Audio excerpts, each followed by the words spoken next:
In 2012, Thomas and Friends ended its all-model production with season 12 and The Great Discovery.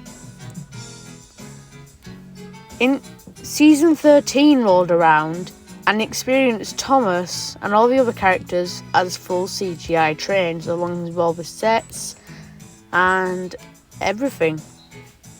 The writing of this era just wasn't the best. You can really tell they were having fun with using this new medium.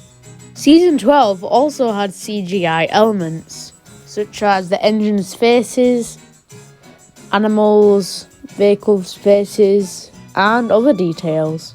What did we get? What was Thomas the Tank Engine's last all-model production? Well, season 11 for one thing, which was alright. It was better than seasons 10 and 9. And of course, Thomas and Friends. The Great Discovery. Let's start with the positives. I'm going to be your usual Thomas movie analysation, as there is a lot more positives than negatives. In fact, I could barely find any negatives. But let's go over the positives. Number 1, the model work. Just like calling all engines, the model work is amazing. It's looked better than they've ever done before. You can really tell it's a quiet English countryside and all the engines like to be there. We also get some nice tracking shots on all the engines, like when Thomas and James are racing each other. Look at this. Also, not to mention the scene where Thomas crosses Rolling River Bridge. You can really tell he's scared by his face, and it's a really, really tense scene. And also this is reinforced by Pierce Brosnan's wonderful narration. Thomas edged onto the bridge. I am brave and I am strong. I'll get to the wharf and it won't take long, he chuffed to himself. Thomas was now halfway across the bridge. The sound of the falling rocks was louder and louder.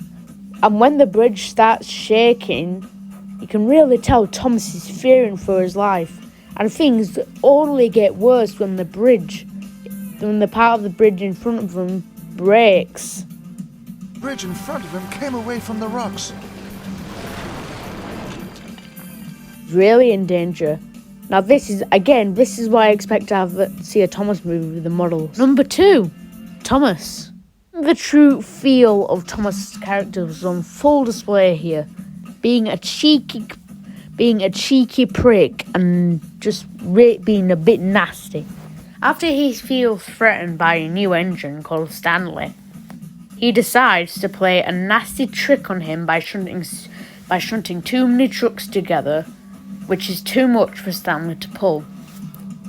And of course, in true Thomas fashion, the plan backfires spectacularly when Stanley's trucks break away and smash straight into the tower, and it crashes to the ground. Again, wonderful model work. As the tower crashed to the ground, bricks and dust exploded everywhere. All the hard work was wasted. This was Thomas's character in the Railway series, starting out as a cheeky prick, being humbled over many events, and getting a reward at the end of it all when he earns his branch line. That is Thomas in The Great Discovery. He does something really bad, and he's very cheeky. He's humbled after a serious incident, then redeems himself mostly later in the film. A full character arc. To say how blunt and really bad writing the hit era was, I think they did a really good job here and made Thomas feel like an actual character with flaws, but have a real good character arc. Number 3. The songs. I think the songs of this movie are the best ones they've ever been. Jobs of Plenty is a nice song to get you encouraged to work. Whereas Thomas is a nice song featuring characters that we haven't seen in a while and probably won't see for another few years. after seeing what came for after this. And of course, how can I talk about this movie without mentioning Thomas, You're the Leader? Whenever I watched the Great Discovery DVD I had, I got really, and I mean really giddy watching this and listening to it.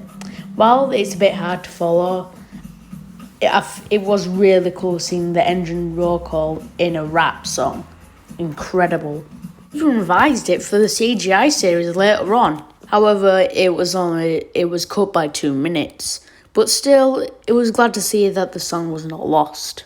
Okay, onto the negatives, which I could only find one single one. The Great Discovery.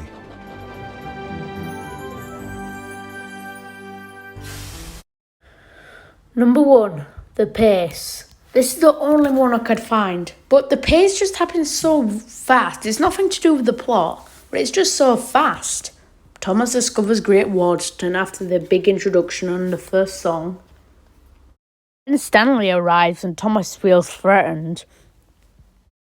Then the towers smash into the tower, making it crash and destroying all the hard work. And then the pace slows right down.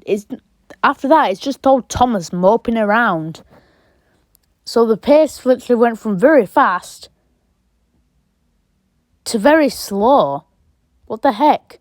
It speeds right back up again when Thomas flies through the ravine and gets stuck, and then Stanley rescues him. What the heck? But that's it. That's the literally only negative I could find for this movie. That's just amazing to me.